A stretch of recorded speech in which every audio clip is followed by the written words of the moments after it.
Some of the things that we'll cover, a little bit of the internet, the risks to your children, the issues that your children face online, resources that you need to help with those issues, cyberbullying, sexting, social networks, and one of the big ones is the social networks and cyberbullying. Cyberbullying has become a huge issue, and social networks are everywhere.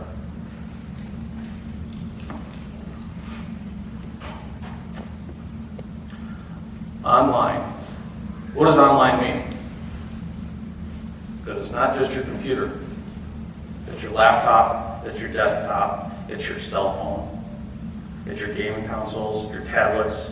It's anything that you can get to the internet with. That's online.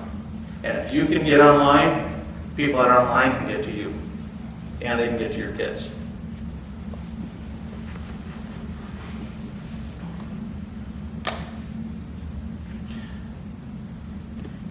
And one of the common things I hear from parents are that they don't understand why their kids are doing certain things these days. The blogging, the texting, all these things. These things are no different than what you did when you were a kid. It's just different technology. Texting. What is texting?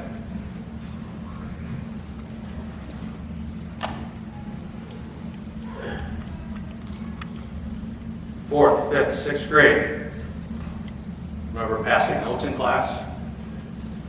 That's all texting is. Except you can add a little different dimension to it.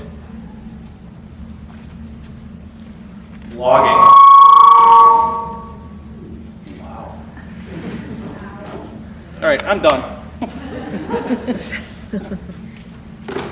why I hate microphones. Blogging. Blogging is no different than, all it is electronic journal. It's a diary.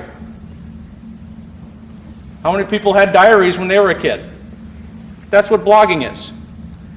It's a kid expressing their thoughts, their opinions. It's just in a different format, a different dimension. It's technologically advanced. Just in a different level. That's all it is. Board games, gaming consoles, your Wii, your Xbox 360, your PSP, whatever it is. Whether you played with dolls or action figures, kids these days like to do avatars or make themselves online characters. The correlation is there. It is no different than what you were doing as a kid. You just have to be able to make that connection to see, oh, that's what they're doing. And it's not all bad. No one ever said texting is bad. No one ever said any of this stuff is bad. But sometimes it can be used in a bad way. If it's not monitored, it can be used in a bad way. Or someone else can come in and use that information that your child's putting out there in a bad way.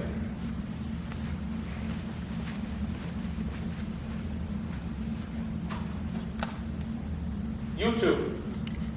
YouTube is everywhere. YouTube can be very, very useful. I use it quite a bit. In fact, I just fixed my dryer by using YouTube. Saved myself a couple $100 and I was happy. It's extremely useful. It's fun. It's educational. You can watch sports. You can watch all the greatest hockey moves in the world. But it can also be extremely dangerous. You know, on YouTube, you can go and figure out how to make dry ice bombs. Anybody ever seen a dry ice bomb? You ever see what a dry ice bomb does in a kid's hand? They're no longer efficient. I'll guarantee you that. Or they start playing hot potato with the dry ice bomb and blow all their face off. And you can get this stuff off YouTube. You can go onto YouTube and discover all there is about drugs. You can sit there and watch kids fist fighting after school. You can learn any type of criminal behavior you want. Now, I'm not giving away any secrets. This is on YouTube. This is public knowledge. You can go learn how to pick locks on YouTube.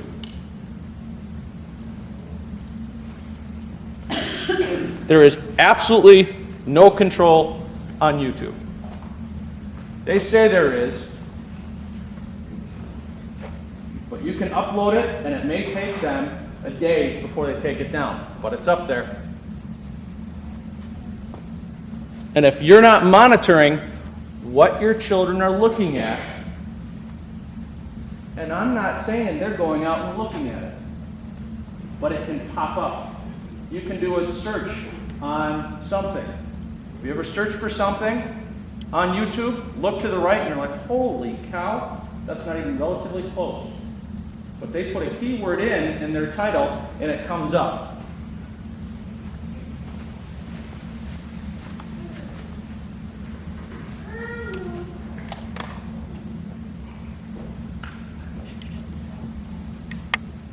One of the problems that we face in law enforcement, as parents, as guardians, as mentors, as coaches, as whatever you are dealing with the risky online decisions. And this isn't only your kids either, this is you too. Friending unknown people, that's talking about Facebook. Posting personal information, embarrassing or harassing people, talking about sex, sending, posting provocative images, sharing passwords with friends, clicking on pop-ups. If you don't walk through a computer with your child, and your child's, say, my age, 6 years old, and you put her on Nickelodeon, and she hits some keys, and another window pops up, and all of a sudden, pop-ups start coming. I guarantee you, out of those 20, one is going to be pornographic in nature.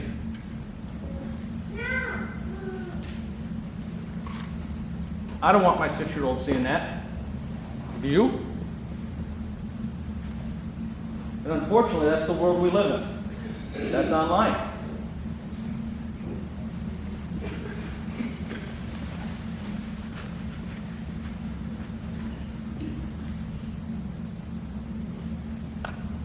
Now, the risky decisions, one by themselves or two by themselves, isn't necessarily extremely dangerous and it won't get them into trouble. Kids do it all the time.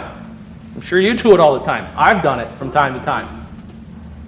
But you start putting a combination of these things together, friending an unknown person and then giving away personal information, or friending an unknown person and start talking about sex,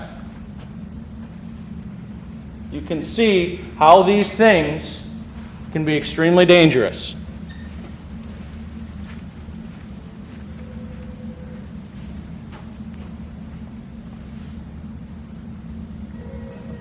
Which can lead us into cyberbullying. Cyberbullying is a term that I'm not sure who coined. I don't know if it was the media when they got up on it. I don't know if it was schools. But cyberbullying is bullying plus technology. It's bullying. That's all it is. It's just used with a technological device. A phone, social network, IMs, whatever it is. That's what it is. It's bullying. Plain and simple. The difference is online, it's always there. Who actually thinks when you post something online that you can take that down and it goes away? No matter what you put online, it is always there. Because you have no control of it. You have control of your little domain right there in front of you. As soon as you hit that button or hit send on your phone, it is outside of your control.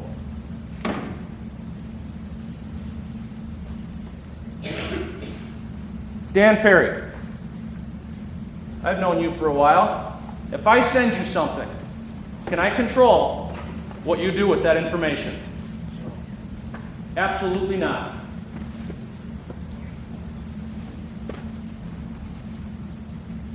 If I get some young girl to send me a provocative picture, does she think that she has any control over what I do with that? But if I'm an online predator and I get a boy to send me a video, does that boy really think that he has any control over what I do with it? Absolutely not. Once you hit enter, once you post it, once you send it off, it is no longer under your control.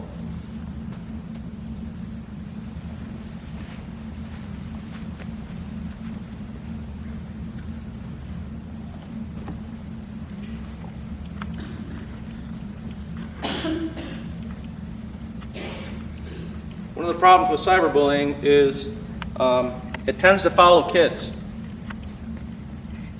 If you bully someone at school, if you get bullied at school, you go away from school, you're away from it, you're done with it. It's not there anymore. You do that online, and that will follow you. Because again, you cannot control what happens to that once it leaves your computer, your phone. You take an embarrassing picture of someone at the gym and send it out. You know how quick that's just going to go out throughout the school, throughout the community, everywhere. And there's nothing that you can do to take that back because it's gone, once again, outside of your control. Cyberbullying is also stealing passwords, using them to assume that person's identity, threatening or harassing with offensive or profane language.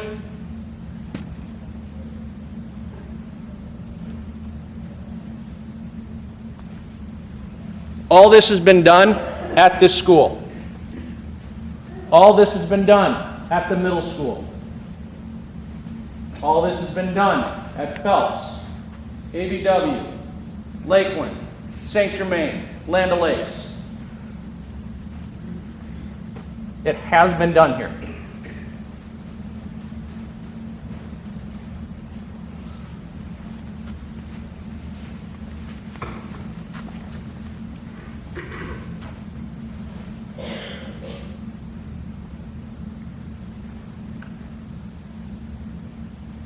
Cyberbullying can cause depression, anxiety, worse. You know, I've looked up again today the rate for suicide. And that's jumped up, 4,400 deaths per year. But the big one is for every suicide, there are at least 100 attempts. And those are the ones that are documented. There are plenty that go on that aren't documented.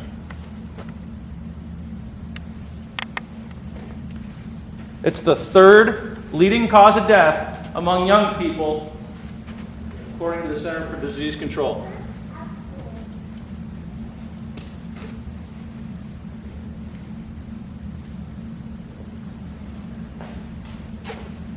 Think about when you were in high school. And high school was pretty much your world. Everything revolved around high school, around sports, around your friends. And then all of a sudden, the click of a mouse button, or the send of a cell phone, that world has now just disappeared. Has come completely crashing down on you. Because unlike traditional bullying, like we grew up with in our lives, now kids, it doesn't leave them. It spreads like wildfire. Because all they have to do is forward that on, forward that on, forward that on, forward that on. Again, you don't have any control over it. None.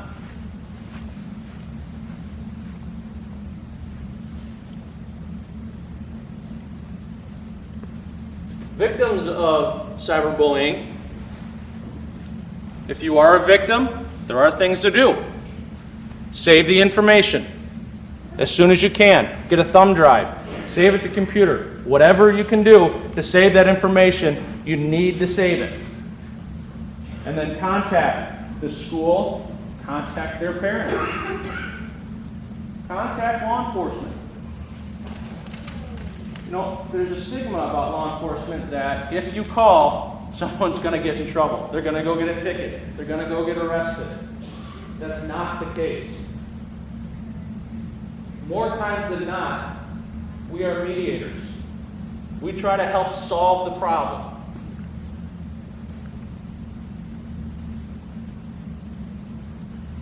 I can't think of one law enforcement officer in this county that doesn't have a vested interest in this community.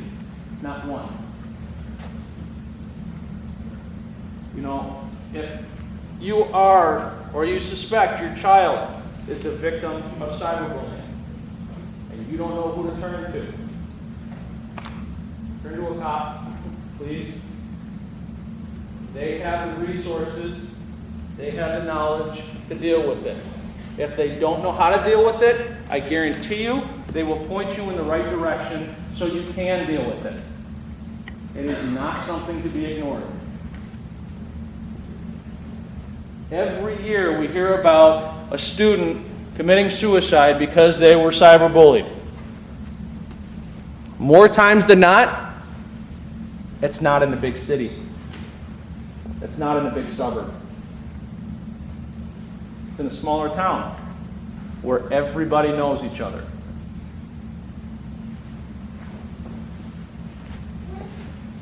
The biggest thing that you can do is talk to your kids about cyberbullying. And kids, talk to your parents. They've gone through it too. I know you've heard it before, but they've all been your age before. They dealt with it just on a different level.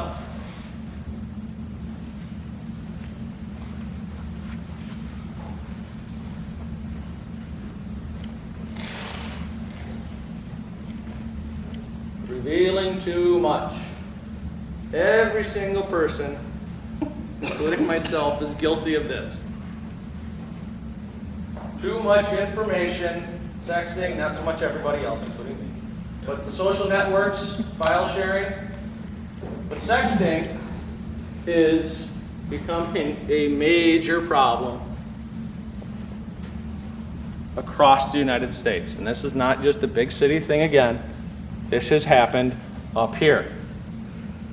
Sending provocative, nude, pornographic pictures of yourself or your friend to a significant other, a boyfriend, a girlfriend. Could be done because they were flirting. Whatever the reason, it has been done. I've unfortunately had to deal with cases up here involving this. It can also legally be considered child pornography. Can also be used as a blackmail tool.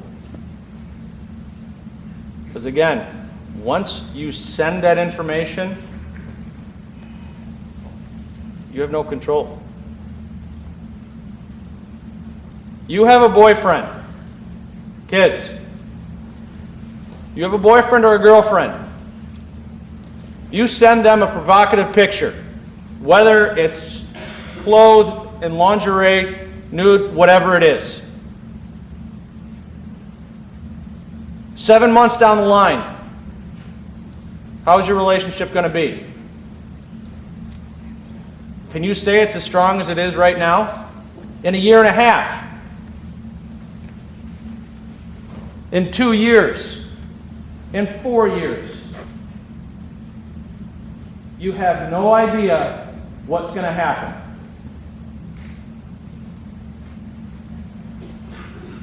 And now that picture of you is with somebody else. You get a nasty breakup. What happens to that picture? They say they've erased it. How much can you trust them?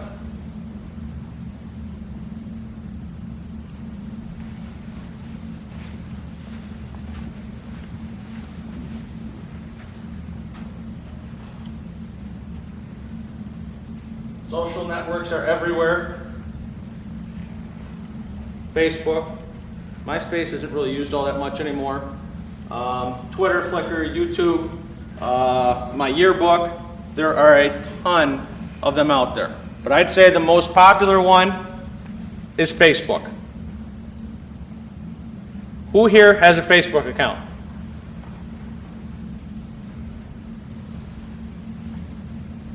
Facebook is great if used the right way.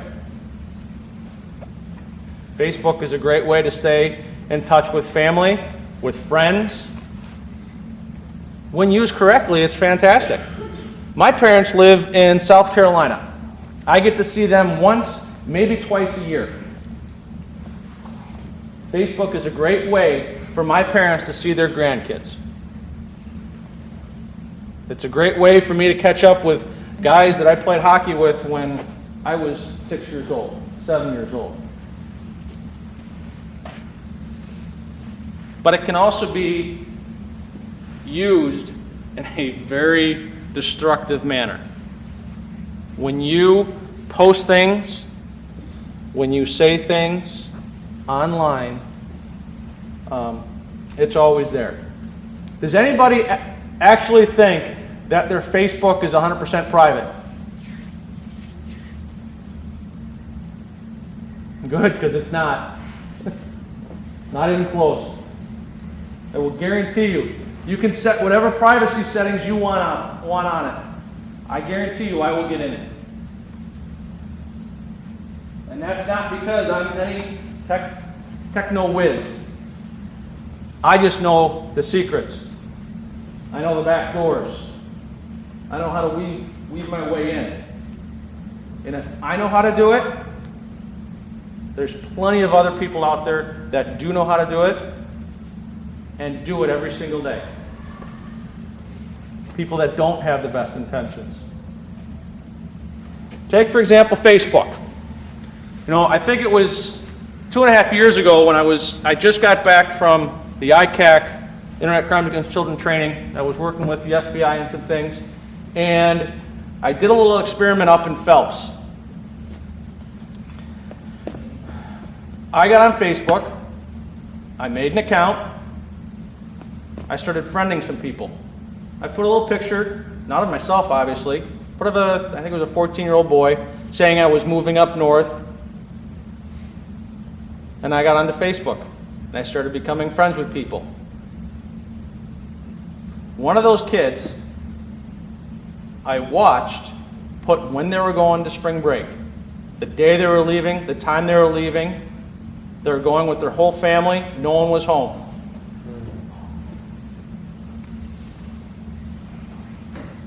I took that information.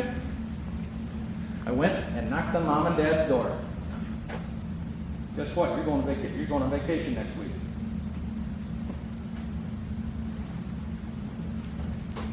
What if that information got in the wrong hands?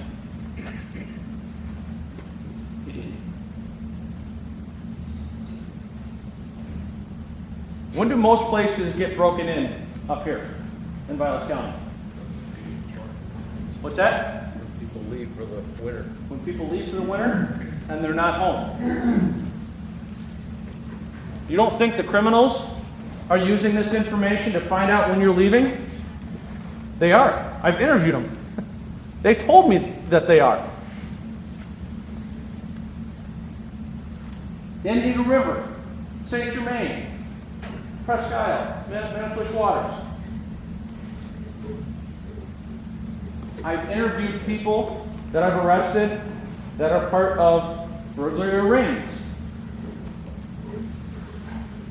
from Lincoln County, from Wausau, that are trolling Facebook. And they find out when you're gone, and they come up. They do the same thing with bars. Bars put on Facebook when they're shutting down. Everybody up here, there's that old saying, well, we're in the Northwoods, we don't lock our doors. You may not lock your doors, but do you post that to everybody online? Well, I ain't say it. If you're not setting your privacy settings as best you can, and you're putting all that information that, yeah, I'm out of town all this week. Hey, by the way, why don't you go into my photos and see my nice 60-inch flat screen?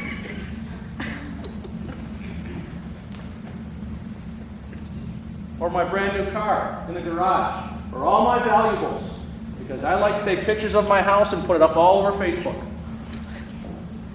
Oh, by the way, I'm going on spring break. I'm going to be gone for a week. This is my address. I'll even give you a picture of my house. Predators are exactly that, predators. They prey on young people. Boys and girls, both. You know, and that's one of the reasons I actually really wanted to do this, is because sometimes up here in the Northwoods, we like to live in our little bubble. It's the Northwoods, that's our little bubble. Unfortunately, predators don't see that bubble. They have no problem getting whatever information they can about your kids.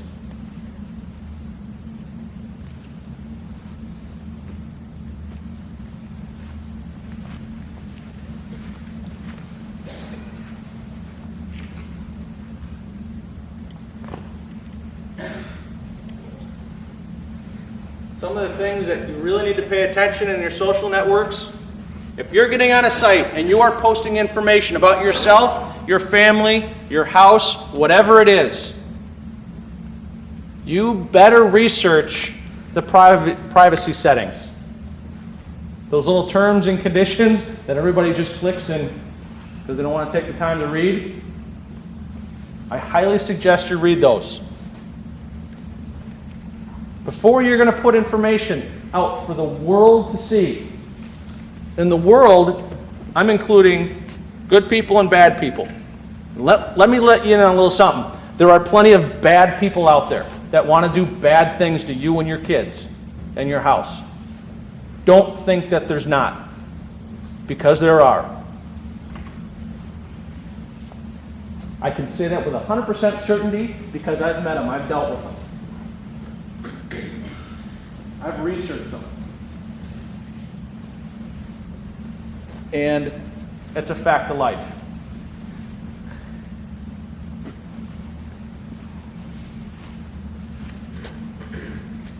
Those people are the ones coming after you and your kids. So it is your job and your responsibility to protect your kids.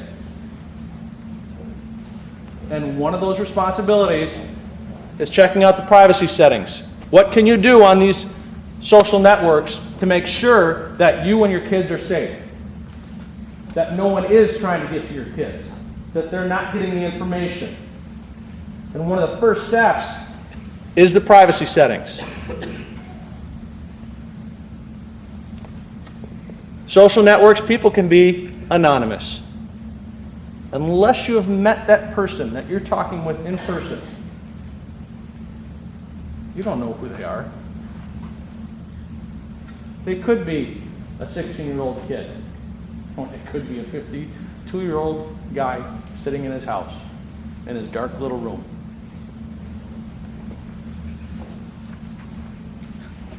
Social networks, ask your child which ones they use.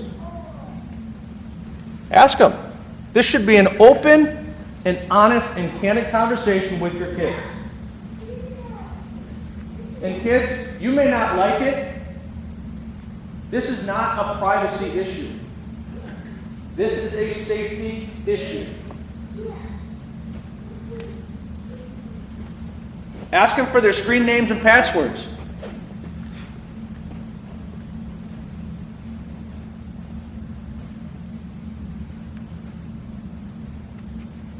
Because it's not a privacy thing. It is a security thing. You need to protect your kids. Not necessarily from themselves, but from other people trying to get to them. kids, I can't stress this enough. You don't just live in this little bubble. There are bad people out there that do bad things. And part of your parents' responsibility is to keep you safe. Because if they don't, no one else will.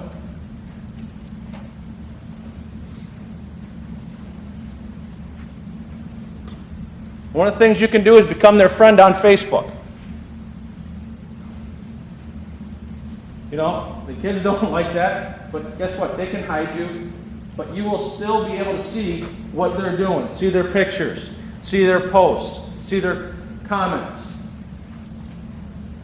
And kids, if you're afraid of what your parents are going to see, should it really be out there?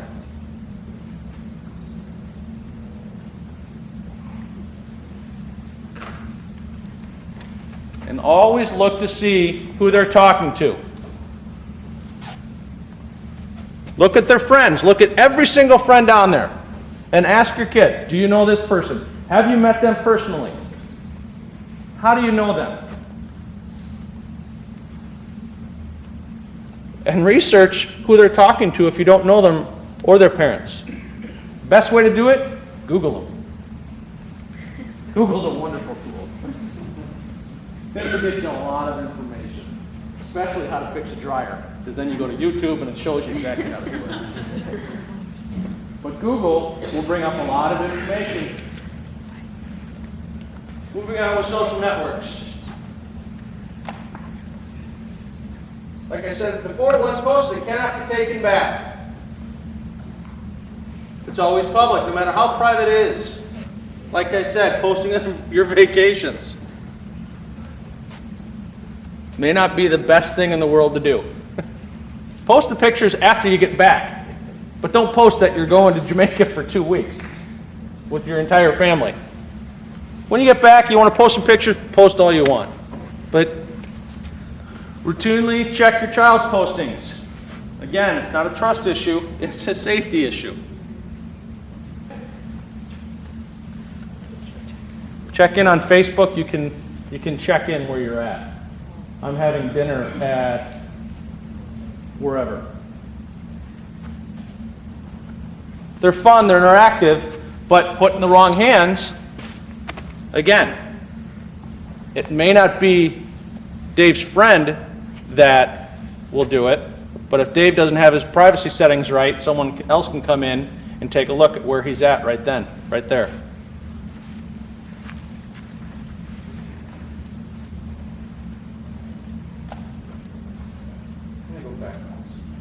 Before you post, once posted, it cannot be taken back.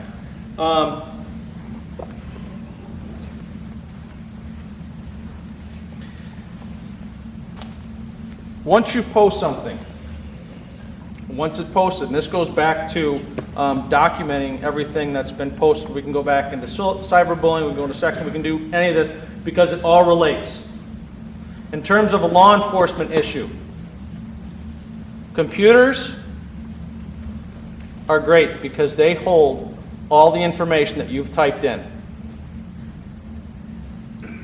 Once you hit delete, you know it's not gone, right? You cannot delete something from your computer unless you completely wipe the entire hard drive. For you parents that are not computer savvy, when you hit delete, you are not deleting the information. You are simply telling the computer, don't look there anymore for that information, but it's still there. It will be there until you fill up all the space and it goes back and rewrites over it. But it is there. Social network sites. They are required by law to hold the information on their server. Depending what state there are, depends on how long it has to be. But I know the minimum at least is 3 days. So, if your child is a victim of something and it's serious enough that law enforcement's going to get involved, all I have to do is send a subpoena, a real quick type subpoena to Facebook and say, freeze this account. And it will freeze everything within, I think, the last 5 days on Facebook. No matter if you've deleted it, no matter if you've gotten away from it or done whatever you need to, it is still there. And we can go in and retrieve it.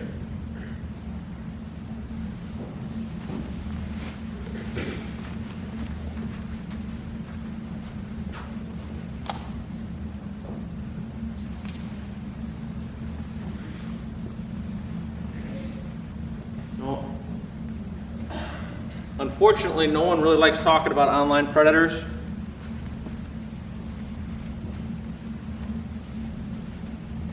But online predators are a cold, hard fact.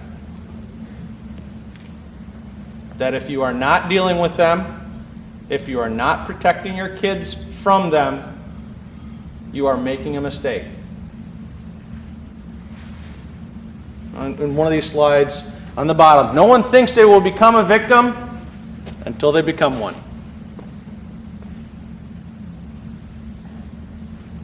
If you really think that it cannot touch your life, you are mistaken.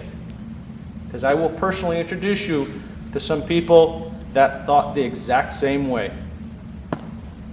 that are no different than you. Maybe in a different location, maybe in a smaller town, maybe in a bigger town, maybe a single mom, maybe a married, whatever the case may be. It doesn't know boundaries.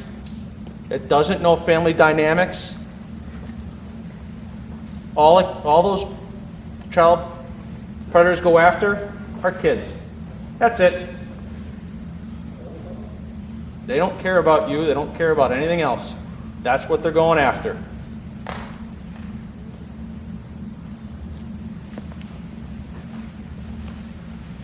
No one is untouchable.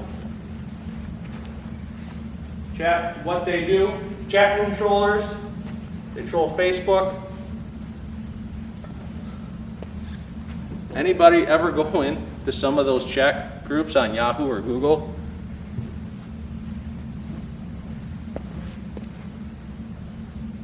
Within, I'd say 2 or 3 minutes, over 50% of them, they go sexual. They go pornographic.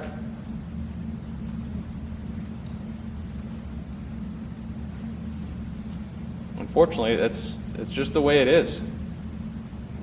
And if you are not taking the steps, if you're not monitoring what your children are doing online or on the computer, again, I'm not saying that your kids are going out and doing this.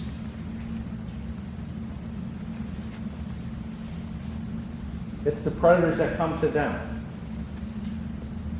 I don't know one kid or one person that's ever sat down on a computer and said, I'm going to go find a child predator. Kids don't do that. Kids are using the computer for what they're supposed to be using it for. They're using it to chat with their friends, trade photos with their friends, posting on Facebook how their day was. Whatever it is, they're using it for the right reasons. It's the people outside that you need to be concerned with.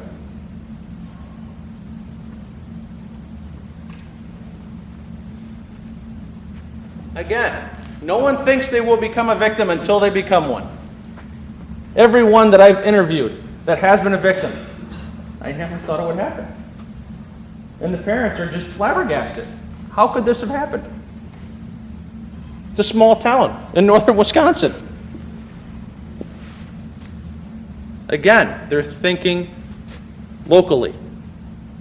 And when you're online, it's not local. It is global. That's the way it is.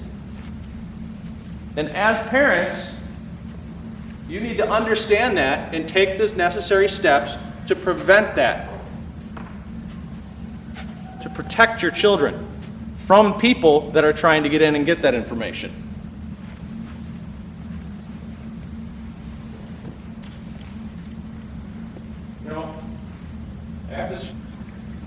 I found this actually this morning, and I think it is an absolutely outstanding video because it's not a cop.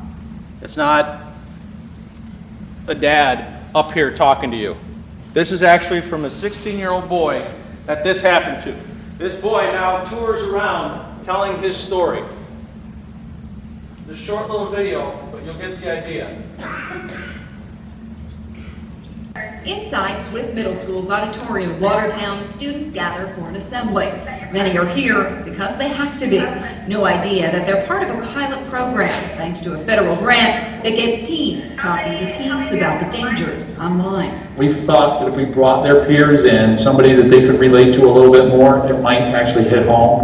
Many have heard the statistics, but they haven't really listened until now, with a face to back up all the facts and figures. It is very embarrassing, but you know, if I can help one person, then you know, it's worth it. Justin Dobash is 16 and a student at Brookfield High School. Like most kids his age, he is constantly on Twitter, Facebook, texting, and it got him into a whole lot of trouble. One day, a girl friend requested me on Facebook. She was good looking, and I was like, oh, you know, scoring mad points, you know. So I accepted her friend request, and she didn't talk to me for a couple of days, but now I know she was grooming my Facebook.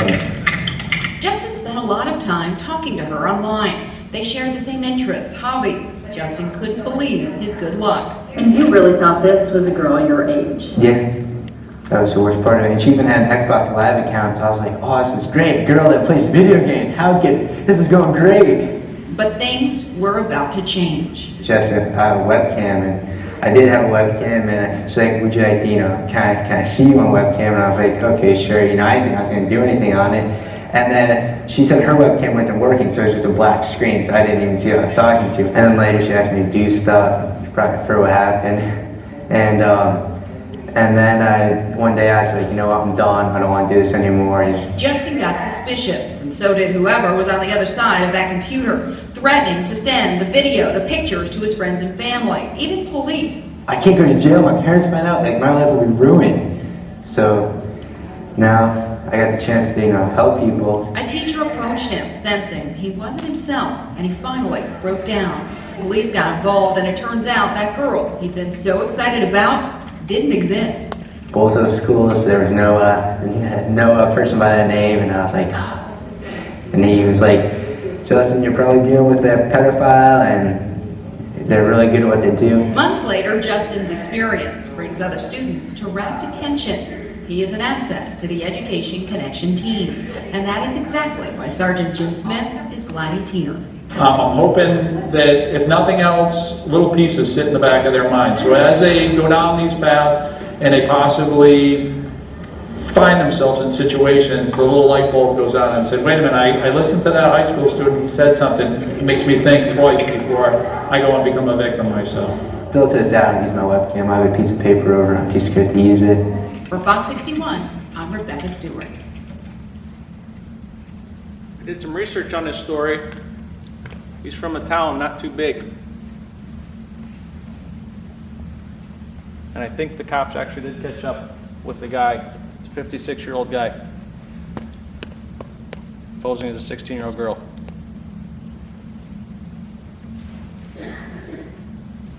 Now, is that unbelievable?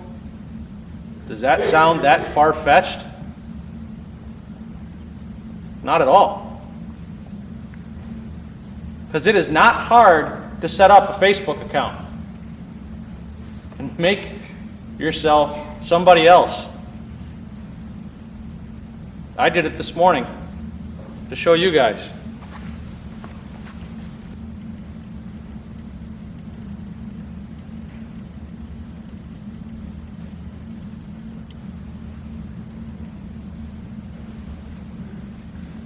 Know how hard it is to get a picture of a teen? Once again, go to Google, type teen, boy, images. Take your pick. Post it up there. I can create a giant account, and I have when I worked undercover stuff in the cybercrime unit.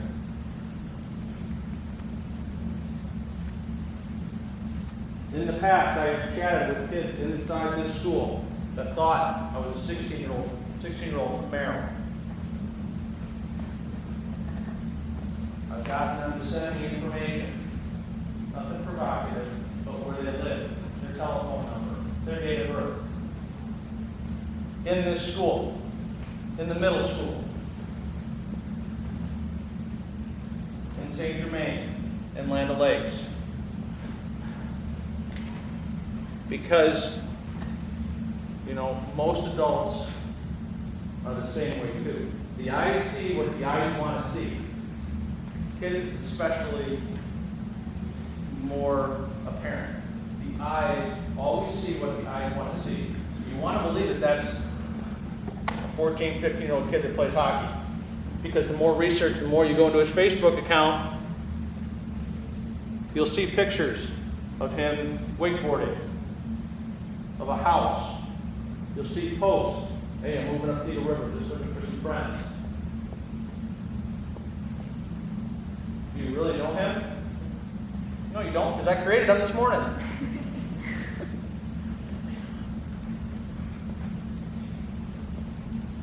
How many of your kids, or how many kids here, have friends that they have not physically met? If you have friends that you have not physically met, you seriously need to question why they're your friends. Because if you've not met them, and you just accepted their friends to gain your friend list and make it higher so you seem popular, you are playing with fire. I promise you, you are. Because they may never post anything on their stuff. They may never do anything that shows that they're actually on your Facebook. But if you accepted their friendship, you have now given them access to everything within your Facebook. Everything. And if you post on your friend's stuff, that person now can see what you post on their stuff.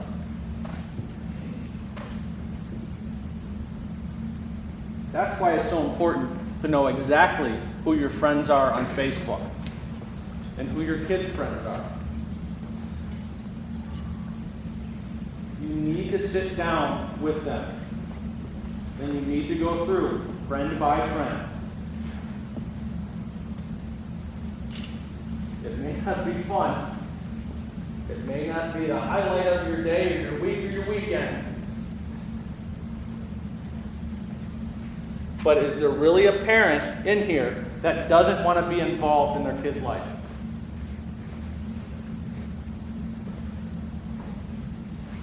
Facebook, social networks, texting, gaming, whatever it is, that is a part of your kid's life. Like, you need to get involved in that stuff. Just because you guys are here doesn't mean that the information should stop here. If you know somebody that's accepting friends just to gain numbers, so they can say, oh, I got 590 friends. Guess what? I can get 117 or 1,000 in 2 days. Does that mean anything? If I don't know who they are, doesn't mean anything. It just means that I've just given 1,000 people the right and the access to look at all the information that I have in there.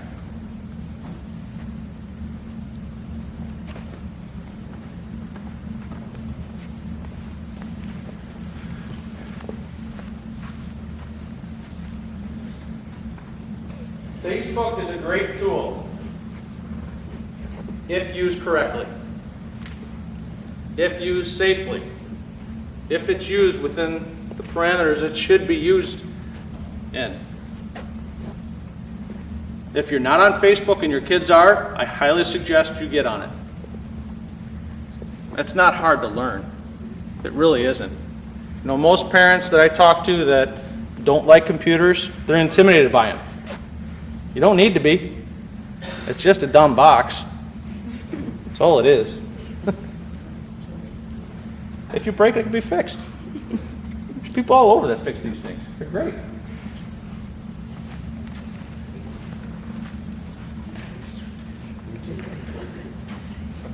There's one other short video that I want to show you. It's about Julie. And again, this is an absolute true story.